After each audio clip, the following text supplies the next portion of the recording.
All right, here in After Effects, we're going to look at using some third-party plugins that can help us create some interesting motion graphics, or at least set us up to create some interesting motion graphics. So let's get started. So I'm going to make my new composition, 1920, 1080, 24 frames per second, and 20 seconds is fine. I could always change that later. I'm going to say OK for now. Now I should, obviously, as I just did, I should name my comps properly. So let's just call this plugins. There we go, and we'll play around with this a little bit. So the two I'm going to look at are a Decompose Text and an Ease and Wizz, which are found online, you could purchase. So let's just take a quick peek at what these can do for us. And once again, all these things you can do yourself manually, but there are third-party plugins that help us along a little bit quicker. So number one, you've downloaded them, you have the zip file. So let's unzip one at a time and see what they do. So the Decompose Text I have right here, I'm just going to double click on that. And when I open up the folder, what do I have in here? A README and the actual JSX, a JavaScript file. So where do I put that? Well, let's look at this. So I'm going to open up my applications, which I can find my applications on a Mac. Under my applications, drop down here, or I can go to my Go and find my applications. Now on a PC, I believe it's under Control Panel, the C drive, and then you could find, as long as you find your Adobe After Effects folder where it's all located, then you could just easily find it from there. So here I'm actually going to go and I want to look at scripts. So it's going to be in the Adobe After Effects 2022 or whichever version you have at the moment. You're going to click on scripts. Now this one requires something a little extra than we have to do. So we're not just going to just drop it in anywhere under scripts. We actually have to make a separate folder. Now you're going to go in here, you're going to create a new folder. Now I'm not going to do this because I've already done this.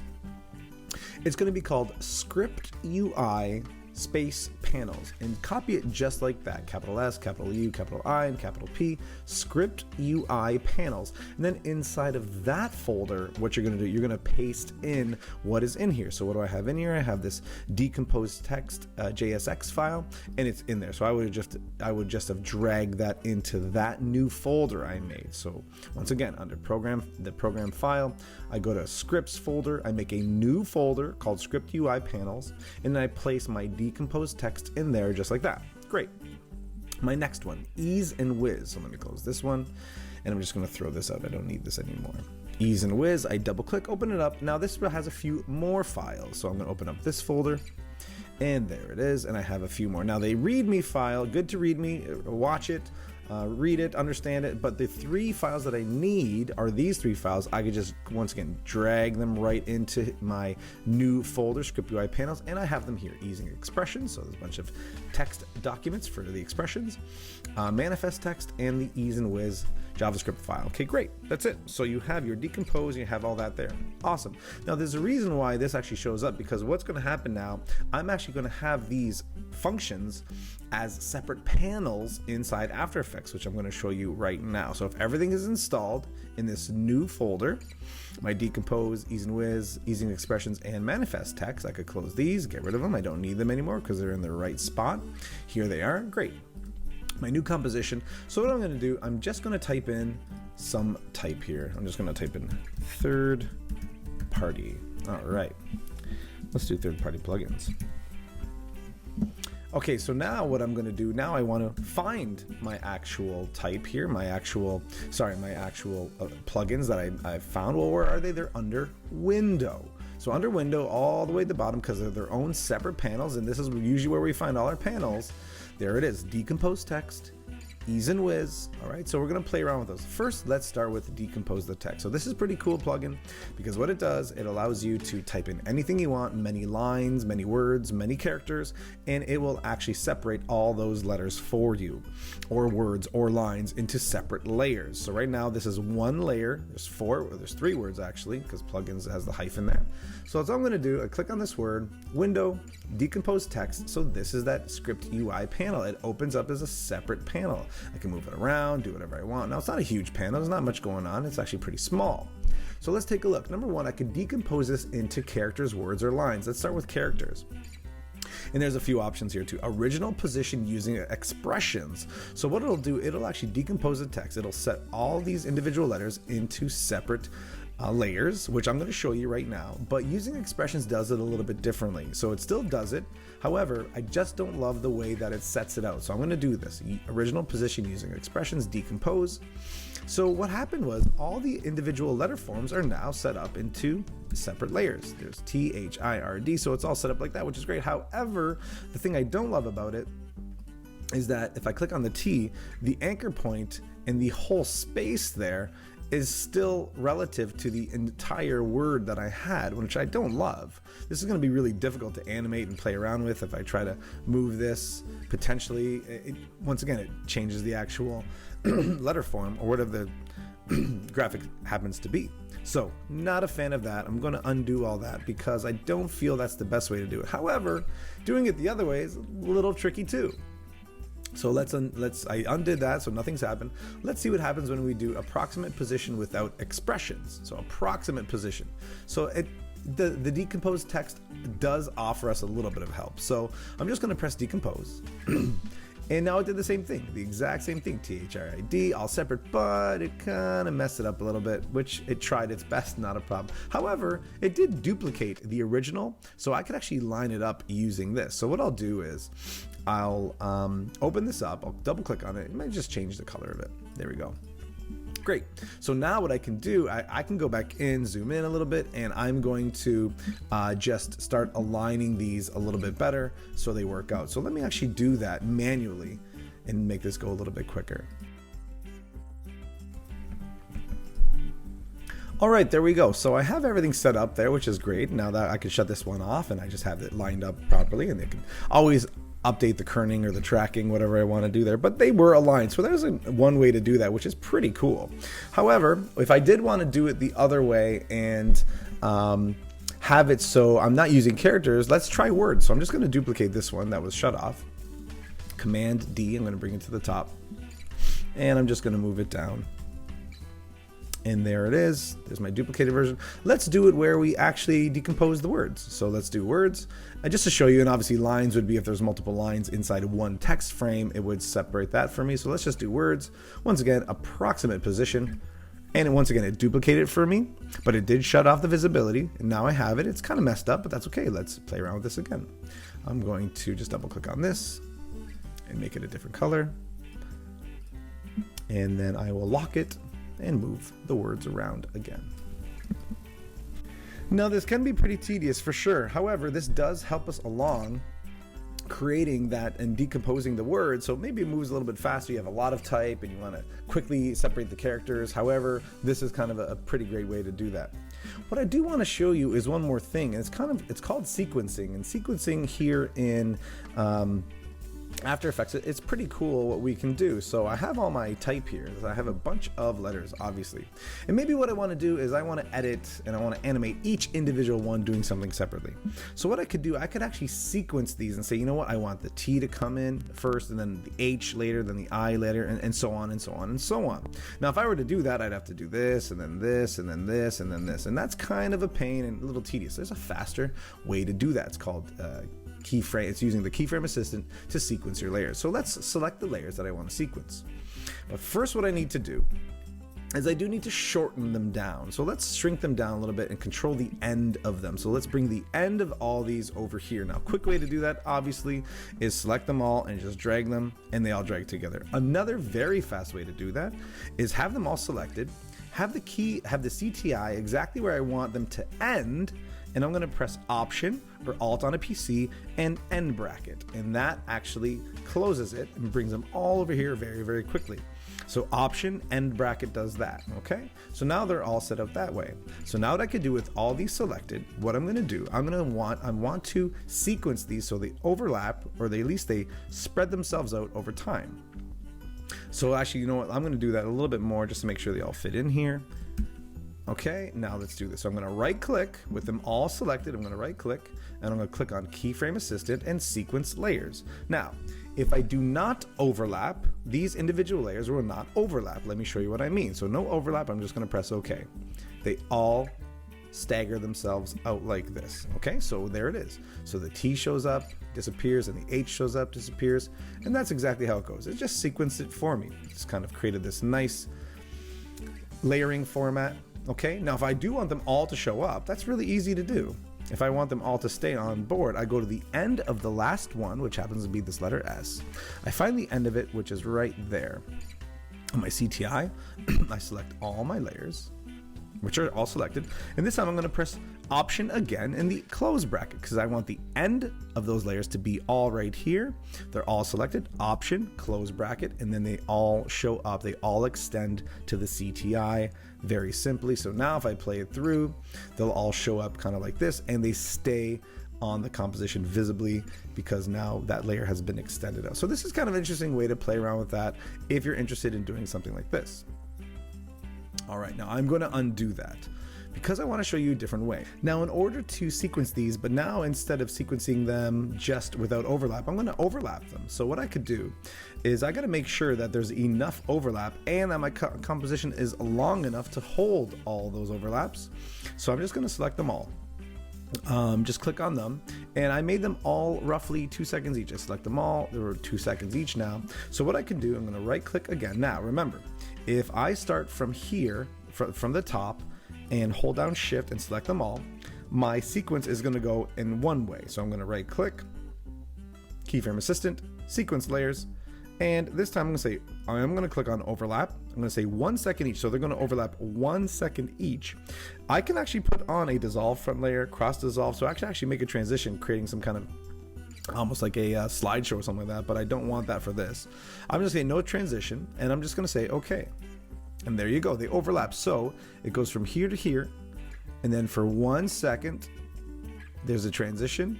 There's an overlap and an overlap and an overlap. So that's how that kind of works. So let me play that really quickly. And they show up just like that.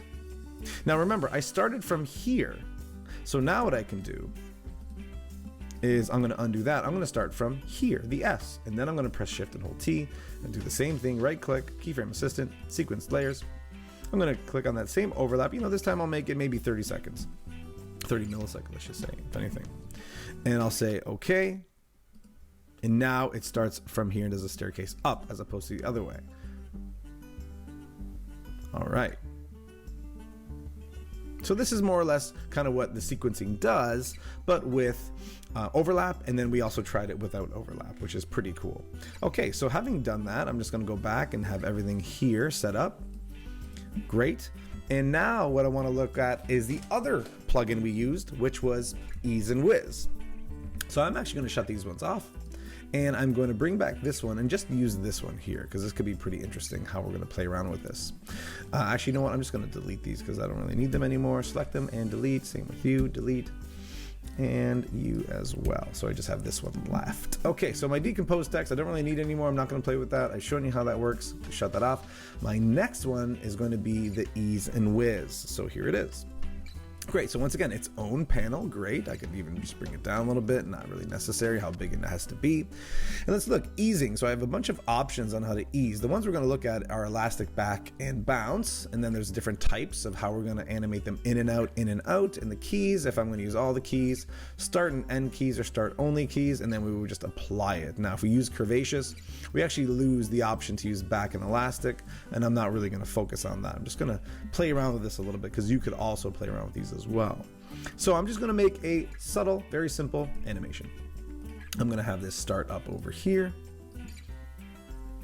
and I'm going to bring it down just a little bit over here, and I'm going to bring it down just over here. So that's my animation, a very simple position change. All right, nice and easy. Done. That's it. Basic animation. Now, if I add in my Ease and Wizz, now we know, obviously, if we select these and do an easy ease, right click, keyframe assistant, easy ease or ease in, ease out, it's going to change up my keyframes to this, and I can go to my graph editor and see the change, the difference it made. This is my normal without the ease in, ease out. Okay, great. Let's shut that off. Once again, I'm going to select some keyframes. The keyframes I want, you have to select some kind of keyframes and to apply them to. So there's my keyframes set up. I selected them. Great. Okay. And now I'm just going to go ease in. Let's do a bounce. So easing in, I'm just going to do in and out. Let's try it. And I'll say all the keys and I'm just going to say apply. Okay. And we notice something happened. No keyframes were added. However, my type turned right, my specs turned red, meaning an expression was added. So no new keyframes were done. Ease and Wizz adds an expression. So let's twirl that down and see what the expression is. Expression position. Let's open that up and see what that is. Okay, a huge amount of JavaScript. Now I'm not going to touch any of this. I'm just going to say, yeah, I believe you. Thank you very much, Ian Hay, for this. And we're just going to see what this does for us. So let's just look at this, because all these parameters, if I start changing these, they're going to change in here. I'm going to show you that in just a little bit. So let's see what this did. I'm going to just play it through. Kind of an interesting bounce there, right? It started off at the top, it bounced, and then at the bottom it bounced too. It's like, you know what? I don't like that it started at the top, it bounced. Let's look at the graph editor. If I look at the graph editor, and actually let's look at these keyframes here. The graph editor, not much is changing. However, because there's an expression on there, let me click on this graph editor that shows me the updated expression. And now I can see what it's actually doing. So it's going up and then down, up and down, up, then back down quite a bit. Well, you know what? I just want it on the end. So let me do the end. So I'm going to type and just do the out. And I'm going to reapply it. But I have to make sure my keyframes are selected. And then I apply it to those keyframes, and now it changes. Let's see what it does this time. So it just applies it to the out of this animation. So that's it. And now let's do the opposite. Let's say, you know what? I don't want it on the out. I just want it on the in. Okay, let's apply it. And that's what it does there too. So it's just going to apply that bounce at the beginning and then nothing at the end. So kind of odd, but there is some definitely play you could have here. So let's do the same thing. I'm going to reapply that out. But what I also want to show you here too is not only that, but when I'm playing around with this, let's say in and apply, notice that there is a change in the JavaScript of the expression. So it just automatically changes it for you as soon as you press apply to something. So let's try another one. Let's go to back, and I'll just apply it on the out. And let's play in that, see what that does.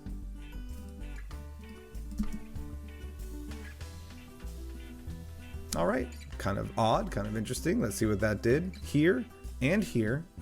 Okay, that's what that did there. Let's do it back on the in. And apply that. Make sure to apply. I got a mail. There you go. Thank you. Got to select the keyframes, then apply it. Let's see what this does. All right. So maybe I even need to adjust now my actual keyframes here because it went higher. So let's bring this down. And let's bring this one back up.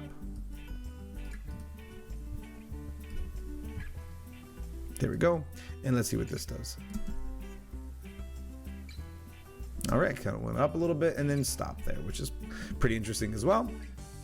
Once again, select these keyframes again. Let's do the elastic. Let's see what this does. We'll do it on the in and out, and we'll apply it, and let's see what it does. Kind of a weird thing there, but let's slow it down a little bit. I'm just going to drag these out a little bit, get a better sense of what it's doing. So a little bit of wiggle up here, a little down there. Once again, go to the graph editor and see what's happening with this one on as well, and just scrubbing through and seeing what it's doing at these different moments and these heights of these peaks. Now I am on the speed graph to see that, but you could also get a sense of what's going on if you look at the value graph. A lot happening here too with the X and Y positions. Okay.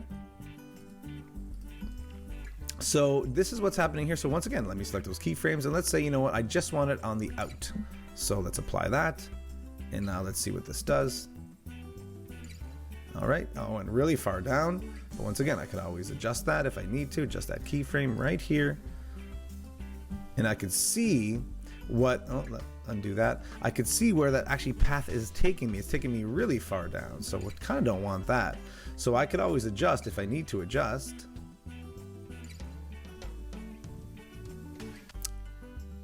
Not too much there. I just want to see what this does. It still goes pretty far down. So let's adjust this position keyframe. Let's get out of here and let's look at this keyframe right here. And let's bring this up and see if this helps. There it is right there. So it doesn't go too far off my composition. So there I go, and do it again. Oh, a little bit of a glitch there. All right, interesting. Let's try it on let's select all those keyframes again. Let's do it on the in only. And now we see where that goes. This is where all this is going to happen. And once again, it's going to kind of go off the composition probably.